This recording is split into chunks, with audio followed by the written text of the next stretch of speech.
واپس ادھر 82 ہیں اور ادھر کتنے ہیں 22,000 یعنی 7 محرم الحرام کو امام حسین علی مقام زہرا کے لال نواسہ رسول کربلا کے میدان میں پہنچ گئے۔ حر کے ساتھ میں 1000 کا لشکر ہے، امام حسین کے ساتھ 82 ہیں۔ 8 محرم الحرام کو تقریباً 5000 یزیدی پہنچ گئے اور 9 محرم الحرام کو 5000 سے 12000 ہو گئے اور 10 محرم الحرام کی صبح میں یزیدی 22000 ہو گئے، مگر ادھر 82 کے 82 ہی رہے۔ ادھر ایک بات ذہن میں رکھیں، یہ کوئی لڑائی ہے، یہ کوئی جھگڑا ہے؟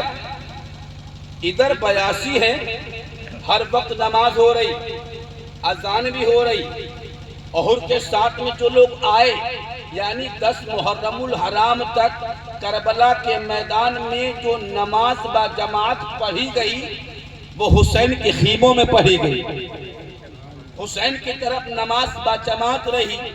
اور ادھر 22000 کا لشکر ہوتے ہوئے کسی نے بھی نماز نہیں پڑھی۔ ادھر 82 ہیں نماز پڑھ رہے ہیں، ادھر 22000 ہیں کوئی نماز نہیں پڑھ رہا ہے۔ توجہ دیجئے گا، اب 82 حضرات ہیں، ان 82 حضرات کو آپ اکاؤنٹ کریں، اکاؤنٹ کرنے کے بعد سوچیں کہ 22000 کے مقابلے میں 82 کی حیثیت کیا ہے۔ ان 82 کو ختم کرنے کے لیے، ان 82 افراد سے لڑنے کے لیے، ان کو زبر زیر کرنے کے لیے 22000 کا لشکر جمع ہو گیا۔ یہ کوئی لڑائی ہے؟ ایک کے مقابل میں 1000 آ جائے، ارے دگنے ہوتے کام ہو جاتا، چگنے ہوتے 53 نہ صحیح 4 گنا ہو جاتے۔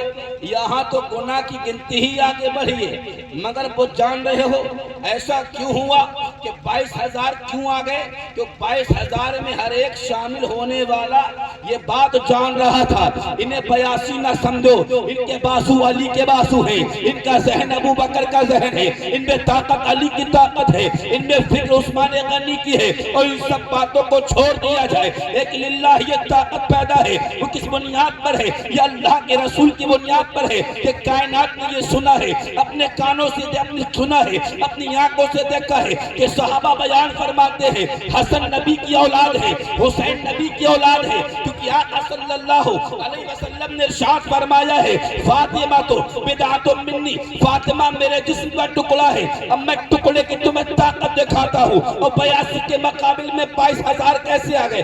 ڈر کتنا تھا، خوف کتنا تھا، چہرے اڑے ہوئے تھے، ہاتھوں میں تلواریں ہیں، نیزے ہیں، پرچیاں ہیں، گھوڑے بھی ہیں اور جنگجو حضرات بھی ہیں، جا رہے تھے کسی اور سے لڑنے کے لیے، مکمل حسین سے لڑ بیٹھے۔ آخر ایسا کیا ہو گیا کہ 22000 کو جمع ہونا ہوا 82 کے مقابلے میں؟ توجہ دیجئے گا، اس لیے کہ میرے عزیزوں ایک طاقت تمہارے پاس بھی ہے، اس طاقت کو تم بچا کے رکھو گے، تم بھی دنیا پہ حکومت کر سکتے ہو۔ یہ طاقت تمہارے پاس نہ ہو، تم زندہ رہ کے بھی مردہ ہو، اور حسین کے پاس طاقت تھی، اس لیے دنیا سے جانے کے بعد بھی سر کو دینے کے بعد آج تک زندہ ہے، اور ایسے زندہ ہے کہ تو زندہ ہے واللہ، تو زندہ ہے واللہ، میری چشم عالم سے چھپ جانے والے۔ ایک ایسی زندگی تمہارے اندر بھی ہونی چاہیے، اور یہ زندگی ایسی ہے، ایمانی زندگی ہے، ایک ایمانی تعلق تمہارے اندر ہونا چاہیے۔ ایمان ہمارے اندر ہو تو ہم اپنے مومن بھائی سے اتنی محبت کریں جتنی محبت اپنے بھائی سے نہ کریں۔ کہو گے مولانا کیا کہہ رہے ہو؟ میں نے کہا ہاں جناب، ایسی ہی بات کہتا ہوں۔ جناب عمر ابن خطاب غوث اعظم رضی اللہ تعالیٰ عنہ نے خود اس کو بیان فرمایا ہے، اور حدیث میں بھی ہے، جناب عمر ابن خطاب دوسرے خلیفہ ہیں، عمر فاروق اعظم رضی اللہ تعالیٰ عنہ مسجد نبوی شریف کے دروازے پہ کھڑے ہیں۔ اتنے میں کیا دیکھا؟ ایک مکے سے شخص آیا ہے، اس کا نام عمیر ہے۔ عمیر شخص جب حاضر ہوتا ہے، سرکار कायनात अलैहिस्सलातु व तस्लीम के प्यारे सहाबी हजरत उमर इब्न खत्ताब रज़ी अल्लाह ताला अन्हु ने कहा, ए सहाबा करीब में आओ, देखो उमैर आ रहा है। उमैर जैसे ही आया, आने पर हजरत उमर ने उसके गले में पड़े हुए रुमाल को घसीटा, यानी लपेटा, और लपेट के अपनी तरफ उसको जैसे खींचा, खींच करके कहा, अबे कुत्ते तुझे यहाँ आने की जरूरत क्या है? सहाबा से कहा, खुजू हादल कल्बा, पकड़ो इस कुत्ते को मारो। उस उमैर को खींच करके आका की बारगाह में लेकर के गए। जो आका की बारगाह में लेकर के गए, आका ने कहा, उमर, ऐ उमर, उमैर को छोड़ दो। आका ने उमैर को छोड़ दिया। आका ने फरमाया, उमैर बताओ क्यों आए हो? कहा, मेरा भाई जंग में कैद हो गया था, मैं उससे मुलाकात के लिए आया हूँ। मेरे आका ने फरमाया, ऐ उमैर सही बताओ क्यों आए हो, क्या वजह है तुम्हारे आने की? फिर उसने बहाना बनाया। अब एक वाकया ये है, एक खाने काबा है, खाने काबा में खतीमे काबा है, जहाँ काबा शरीफ का परनाला है, वहाँ से पानी गिरता है। उसी परनाले के नीचे बैठ करके उमैर ने और सफ़वान ने आपस में मीटिंग की, और मीटिंग में ये कहा, हम मदीने जा करके जहर वाली तलवार से मुस्तफ़ा करीम सल्लल्लाहु अलैहि वसल्लम का सर कलम कर देंगे।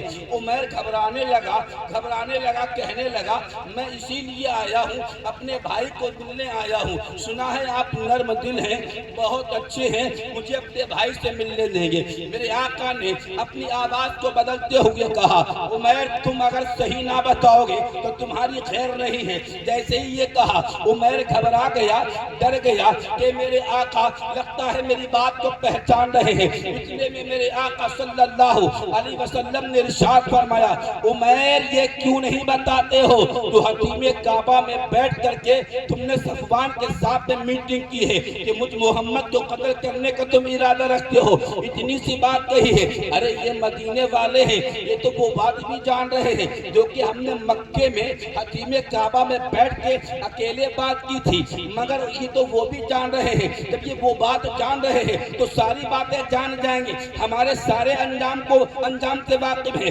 उमैर ने तौबा कर ली है, कलमा पढ़ के मुसलमान हो गया है। अब मैं एक बात कहना चाहता हूँ, हजरत उमर इब्न खत्ताब ने जब उमैर को लाए थे तो उसके गले में एक रुमाल डाल करके खींच कर लाए थे, मगर जब कलमा पढ़ लिया उमैर ने जनाबे उमैर हो गए। अब तक उमैर थे, अब जनाबे उमैर हो गए। अब गले में हाथ डाला है हजरत उमर इब्न खत्ताब ने, वो हाथ डाल करके हजरत उमर इब्न खत्ताब फिर मस्जिद नबवी के दरवाजे पर गए, और जाने के बाद में दरवाजे पर जैसे ही पहुंचे सहाबा को जमा किया, और सहाबा को जमा करके कहा, ऐ मेरे प्यारे दोस्तों सुनो, पहले तो मैंने ये कहा था कि ये एक कुत्ता है, इसे पकड़ो और मारो, मगर अब मैं इसे कुत्ता नहीं कह रहा हूँ, बल्कि मैं पहले तो इसे पसंद नहीं करता था, इससे तो अच्छा मैं सूअर समझता था। एक हदीस में जुमले आते हैं कि आका करीम के प्यारे सहाबी ने कहा था कि मैं उमैर से बेहतर सूअर समझता हूँ, मगर जब उमैर ने इस्लाम कबूल कर लिया, ईमान से अपने दिल को मुनव्वर कर लिया, तो बयान फरमाते हैं, ऐ सहाबा याद रखना, पहले तो मैंने ये कहा मैं उमैर से ज्यादा सूअर अच्छा समझता हूँ, अब मैं कहता हूँ सगे बेटे से ज्यादा मैं उमैर को पसंद करता हूँ। ईमानी ताकत है, यही ईमानी ताकत करबला में देखो। मैं कहता हूँ तुम्हें भी एक निस्बत हासिल है, हमें भी एक निस्बत हासिल है, एक निस्बत इमाम हुसैन को भी हासिल है, एक निस्बत जनाबे हुर को भी हासिल है। अब मैं तुम्हें बयान कर रहा हूँ, करबला वाली रात में यानी नबी ज़िलहिज्जा को यानी मुहर्रमुल हराम की 10वीं रात से पहले वाली रात, नबी ज़िलहिज्जा की रात, नबी ज़िलहिज्जा का दिन, ये एक रात है, एक दिन है।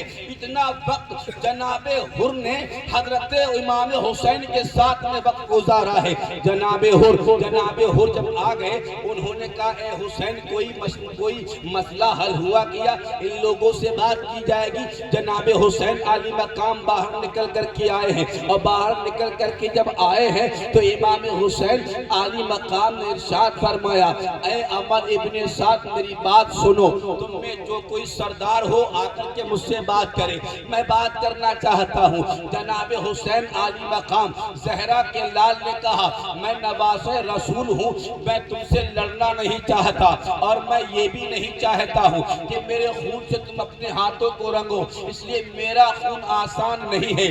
जनाब यहया के कत्ल होने पर जनाब यहया अलैहिस्सलाम जो पैगंबर हैं, जो नबी हैं, उनके कत्ल होने पर 70 को कत्ल किया गया था, मगर